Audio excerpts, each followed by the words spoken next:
Hello my dear friends. आज हम लोग नीट 2021 का जो केमिस्ट्री का जो हमारा पेपर है उसका एनालिसिस करने वाले हैं।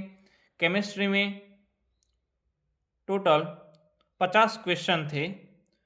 उसमें से ऑर्गेनिक केमिस्ट्री में आप देख सकते हो, मैंने इधर टेबल बनाया है कि क्लास 11th के 5, क्लास 12 के 11 और टोटल 16 क्वेश्चन है। इनऑर्गेनिक के 17 है और फिजिकल केमिस्ट्री के 17 है। अब 2021 में जो हमारा सिलेबस था और आज का सिलेबस में कुछ चैप्टर कट कर दिए गए हैं, उसका भी मैं आपको बता दूंगा कि ये वाले क्वेश्चन आज अभी के जो सिलेबस है, लेटेस्ट सिलेबस 2025 या फिर 26 का मान लो 27, उसमें नहीं होगी। 2024 में से हटा दिए थे, 24 से पहले यानी कि नीट 2023, 22 और 21 में सेम सिलेबस था। ठीक है, जो पुराने स्टूडेंट होंगे उनको पता होगा। तो इस तरह से टोटल 50 क्वेश्चन थे। उसमें से पहला ऑर्गेनिक के हम देखते हैं।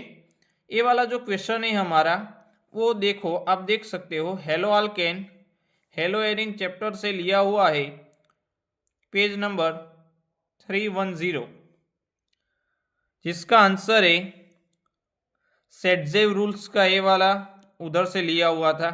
ठीक है, बहुत आसान क्वेश्चन था, एज इट इज लिया हुआ है। देखो, 2 ब्रोमोपेंटेन से पेंट 2 इन, तो ये देखो पेंट 2 इन 2 ब्रोमोपेंटेन।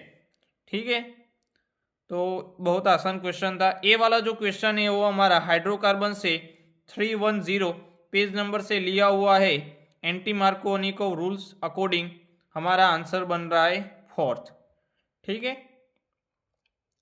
ये वाला जो ऑर्गेनिक का क्वेश्चन है वो मेटामेरिज्म से लिया हुआ है। देखो, आप देख सकते हो, इसका आंसर है, ये देखो इधर हमको एग्जाम्पल में दिया हुआ है, एज इट इज है, एज इट इज है। ठीक है, एज इट इज है। देखो, पेज नंबर आपको 271 पे मिल जाएगा, जीओसी क्लास 11। ठीक है, ये वाला जो क्वेश्चन है वो हमको हेलो एल्किन और हेलो एरिन चैप्टर में से दिख जाएगा, एज इट इज इधर बॉक्स से बनाया हुआ था, एनसीईआरटी बेस्ड क्वेश्चन है। ठीक है, ये वाला जो क्वेश्चन है वो एनसीईआरटी में नहीं है, बट जब हम जीओसी पढ़ते हैं तो सारे टीचर ये वाला क्वेश्चन मतलब कराते हैं कि इतना तो पता होता है हमारा हमको कि ड्राई एंगल एंगल जो होता है वो कन्फॉर्मर में कितना होता है वो सबको पता होता है।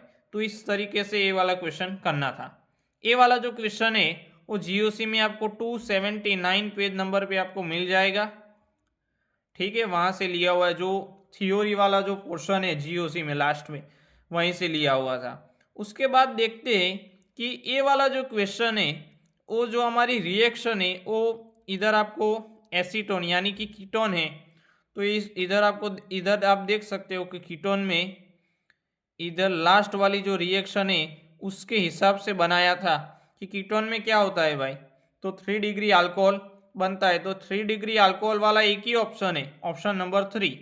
तो इस तरीके से आप ला सकते थे। ये वाला जो आईयूपीएससी का क्वेश्चन है बहुत आसान क्वेश्चन था, एज इट इज नहीं है, बट एनसीईआरटी में ऐसे आईयूपीएससी के क्वेश्चन आपको प्रॉब्लम 8.10 में मिल जाएगी। ठीक है, इसके बाद ये वाला मैच लिस्ट 1 और 2 मैच द कॉलम वाला क्वेश्चन, उसमें सारी रिएक्शन थी। जो देखो हेलोजिनेशन जो रिएक्शन है, हेल वोल्हार्ड जेलेंस्की रिएक्शन जिसको हम कहते हैं, ये वाली भी रिएक्शन आपको देखो आप सी ऑप्शन में मिल जाएगी। ठीक है, उसके बाद जो ये फर्स्ट वाली रिएक्शन है इटार्ड, ये आप देख सकते हो, एस्टरिफिकेशन, फिर ये हेलोफॉर्म कसौटी और ये इटार्ड सॉरी गाटरमन कोच रिएक्शन मैंने आपको दिखा दी, फिर हेलोफ्रॉम रिएक्शन दिखा दी, एस्टरिफिकेशन दिखा दिया। ये आप देख सकते हो, एस्टरिफिकेशन, हेलोफ्रॉम और ए गाटरमन। तो बहुत ही आसान था वो, तो आप एक अगर मैच करोगे तो आपको आंसर मिल जाएगा। ठीक है, ये वाला जो क्वेश्चन है कि आरबीसी की डेफिशिएंसी वाली डिसीज, तो आपको बायोमोलिक्यूल में 296 पे ये वाला आपको पता ही होगा, जो बॉक्स है हमारा उसमें से लिया गया था। ठीक है, तो उसका आंसर है विटामिन B12। विटामिन B12 में आप देख सकते हो आरबीसी वाला आपको मिल जाएगा। ये वाला जो दोनों क्वेश्चन है वो chemistry in everyday life chapter के थे, जो कि 2024 के नीट के सिलेबस से हटा दिए थे। लास्ट में 2023 में ये वाला चैप्टर था, उसके बाद नीट 2024 में नहीं था, ठीक है। उसके बाद जो कुछ चैप्टर है वो केमिस्ट्री में हटा दिए गए हैं, तो नीट 2021 में था, इसीलिए वहाँ से जो मैं आपको बता नहीं रहा हूँ, बट ये एनसीईआरटी बेस थे, ठीक है। ये एनसीईआरटी की लाइन में से ये भी पूरा एनसीईआरटी की लाइन में आपको मिल जाएगा। इसके बाद ये वाला जो है वो पॉलीमर करके एक चैप्टर था, उसमें से लिया हुआ है, जो कि नीट 2021 के सिलेबस में था, अभी नहीं है। अब हम बात करते हैं फिजिकल केमिस्ट्री में, जिसमें फर्स्ट क्वेश्चन है सॉल्यूशन चैप्टर का 21 नंबर के पेज से। जो हमको पता होता है कि ये जो हमारा ऑस्मोटिक प्रेशर, उसका जो फॉर्मूला है CRT, उसके बेसिस पे ऊपर बनाया था। RT तो कैंसिल हो जाएगी, तीनों केस में सेम ही है, इसीलिए अब हमको C यानी कि मोलारिटी के बेस पे हमको ऑस्मोटिक प्रेशर किसका ज़्यादा है किसका कम, ये वाला करना था। तो बहुत आसान क्वेश्चन था ये वाला क्वेश्चन। मोल कंसेप्ट के एक्सरसाइज में 1.3 में सेम उसके जैसा एज इट इज क्वेश्चन दिया हुआ है, सिर्फ डेटा चेंज है, ठीक है। इसके बाद ये वाला जो क्वेश्चन है बहुत ही आसान क्वेश्चन था, इससे आसान क्वेश्चन हो ही नहीं सकता। थर्मोडाइनेमिक चैप्टर के 145 नंबर के पेज पे Cp minus CV is equal to R, बस सिर्फ फॉर्मूला है। इसका आंसर फर्स्ट है, देखो इधर फॉर्मूला है Cp minus CV is equal to R, formula ही पूछ लिया गया था, इतना आसान। अब आप देख सकते हो ये वाला जो क्वेश्चन है वो एटॉमिक स्ट्रक्चर का है। प्रॉब्लम 2.3 को एज इट इज लिया है, देखो 219.3 यानी कि फोर्थ नंबर का हमारा आंसर हो गया। देख सकते हो आप इधर और इधर देख लीजिए, ठीक है, एज इट इज क्वेश्चन है। ये वाला जो क्वेश्चन है वो इलेक्ट्रोकेमिस्ट्री का है, इधर से लिया हुआ है, एज इट इज है। देखो इसमें 390.5 आंसर आ रहा है और इसमें कितना आ रहा है 390.71, यानी कि थोड़ा बहुत इधर डेटा चेंज पीछे पॉइंट के किए हुए हैं, बाकी एज इट इज है क्वेश्चन। ये वाला जो क्वेश्चन है वो 6.25 प्रॉब्लम से एज इट इज नहीं है, बट उसके जैसा है, ठीक है। ये वाला जो क्वेश्चन है जो केमिकल काइनेटिक्स का था वो हमको एनसीईआरटी एग्जाम्पलर में से मिल जाएगा, ठीक है। एनसीईआरटी एग्जाम्पलर में से एज इट इज उठाया था, ठीक है। और ये वाला जो क्वेश्चन है वो सॉल्यूशन का है, जो हमको एक्सरसाइज 1.16 में ऐसा क्वेश्चन मिल जाएगा। इसके सिमिलर बेसिस पे आपको पूछा गया था। अब ये वाला जो क्वेश्चन है वो केमिकल काइनेटिक्स का है, जिसका ग्राफ हमको पेज नंबर 80 पे दिया हुआ है, और आप देख सकते हो -EF/R, इसके बेसिस पे आप इसका आंसर निकाल सकते थे। बहुत आसान था, सिर्फ आपको स्लोप पता होना चाहिए। ये वाला जो क्वेश्चन है वो फिर से इलेक्ट्रोकेमिस्ट्री का है, जिसका जैसा ही सेम क्वेश्चन एग्जाम्पल में दिया हुआ है एनसीईआरटी में, बस सिर्फ डेटा चेंज है थोड़ा बहुत। देखो डेटा भी सेम है, 1.78 आ रहा है इसमें आंसर, इसमें 1.75 आ रहा है, तो थोड़ा बहुत तो सेम ही है, डेटा भी सेम है, देखो आप देख सकते हो।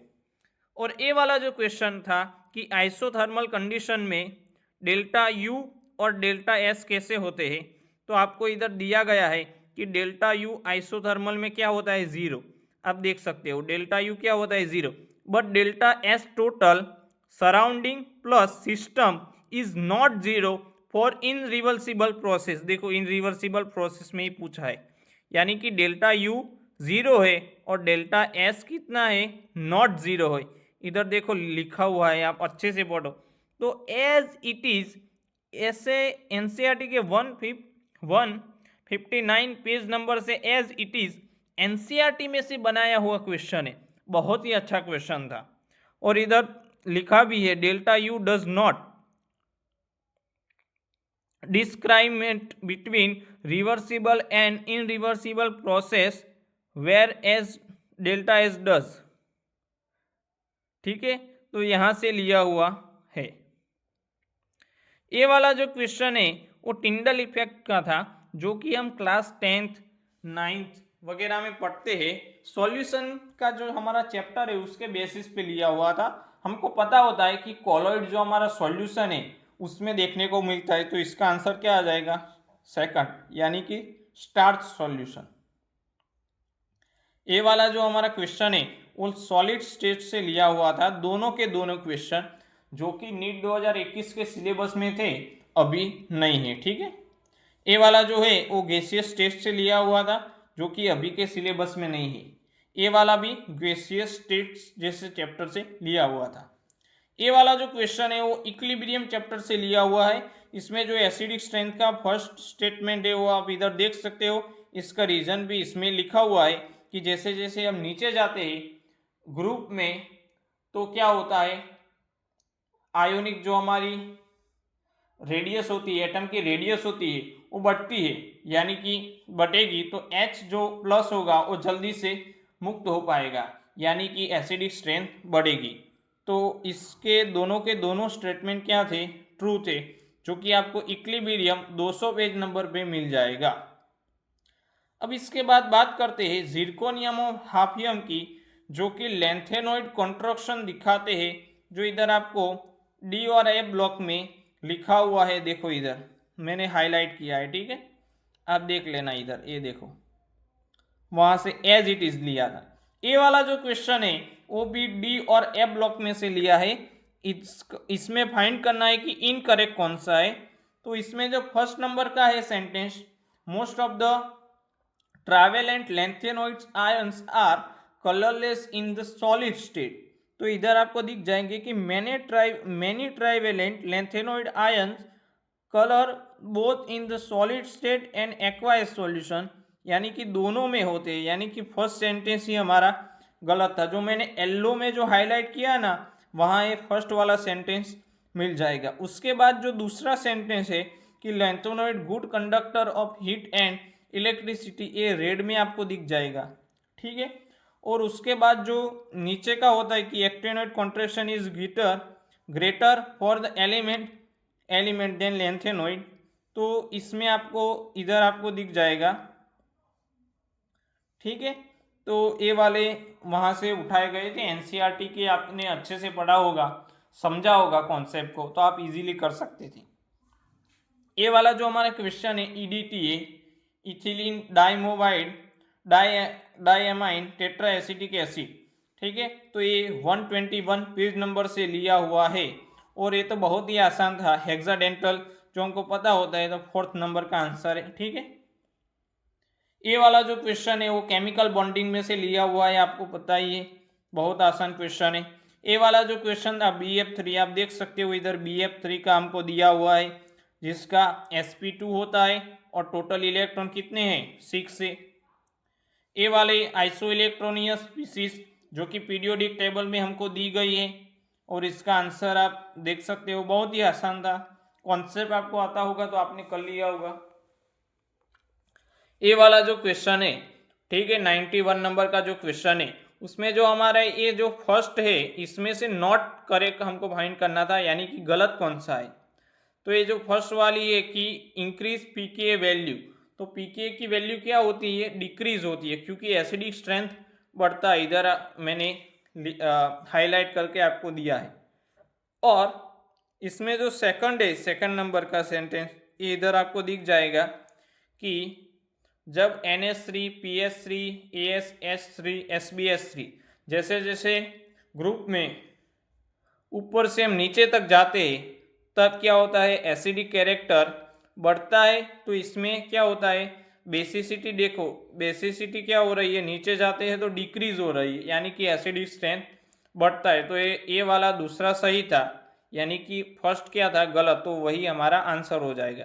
ऐसे ये वाला जो तीसरा है वो क्लास 11th में से लिया हुआ था, पी ब्लॉक में से, और ये चौथा तो मैंने आपको बताया कि जैसे जैसे नीचे जाते हैं तो एसिडिक स्ट्रेंथ इंक्रीज होती है। आगे भी ये वाला तो क्वेश्चन में आ ही चुका है, ठीक है।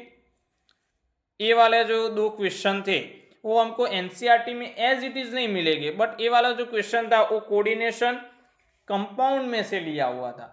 अब कोऑर्डिनेशन कंपाउंड में बहुत ही आसान क्वेश्चन था, हमको मैग्नेटिक मोमेंट फाइंड करनी थी, जो कि सबको आता है, ठीक है, और बहुत बार सब जगह हमने देखा है, एक्सरसाइज में, एग्जाम्पल में, सब जगह आपको ऐसे क्वेश्चन मिल जाएंगे।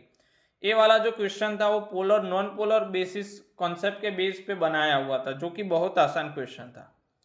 उसके बाद ये वाला जो क्वेश्चन है वो रेडॉक्स रिएक्शन में से कि कौन सी डिस्प्लेसमेंट रिएक्शन है, तो आप देख सकते हो KClO3 KCl प्लस O2 जो डीकम्पोजिशन रिएक्शन है, ठीक है। और डिस्प्लेसमेंट रिएक्शन बोली है, यानी कि मेटल डिस्प्लेसमेंट में, इधर देखो मेटल डिस्प्लेसमेंट बोला है, तो इधर मेटल डिस्प्लेसमेंट में कौन सा आएगा, Cr2O3 प्लस एल्यूमिनियम, ठीक है। तो एनसीईआरटी में से एज इट इज रिएक्शन ली हुई है, ये वाला रिपीट हुआ, ठीक है। ये वाला जो क्वेश्चन था वो पी ब्लॉक में से लिया था क्लास 11 के, जो कि अभी एनसीईआरटी में ये चैप्टर को हटाया गया है, मतलब पोर्शन कम कर दिया है, तो उसमें वो निकल चुका है। ये वाला भी अभी निकल चुका है एनसीईआरटी में से। ये एस ब्लॉक में से था, जो कि पूरा चैप्टर ही हटा दिया गया है अभी के सिलेबस में, ठीक है। ये वाला जो क्वेश्चन है वो पी ब्लॉक का था, जो कि अभी हटाया हुआ पोर्शन में से थे। तो ये हो गए हमारा पूरा नीट 2021 का केमिस्ट्री पेपर का एनालिसिस। सभी क्वेश्चन एनसीईआरटी में से ही आते हैं, इसीलिए आप एनसीईआरटी को अच्छे से पढ़ो, उसकी एक्सरसाइज, उसके एग्जाम्पल, हर एक लाइन को अच्छे से समझो और थोड़े बहुत क्वेश्चन प्रैक्टिस करो। साथ में एनसीईआरटी का जो एग्जाम्पलर होता है, एनसीईआरटी एग्जाम्पलर जिसको हम बोलते हैं, उसको भी अच्छे से एक बार कर लेना, ठीक है। तो ऐसे ही अमेजिंग वीडियो के लिए चैनल को please like, share and subscribe करना, और वीडियो पसंद आता है तो वीडियो को प्लीज़ एक लाइक करना। अच्छे से मैंने मेहनत करके बनाया है आपके लिए। थैंक यू सो मच, मिलते हैं नेक्स्ट वीडियो में।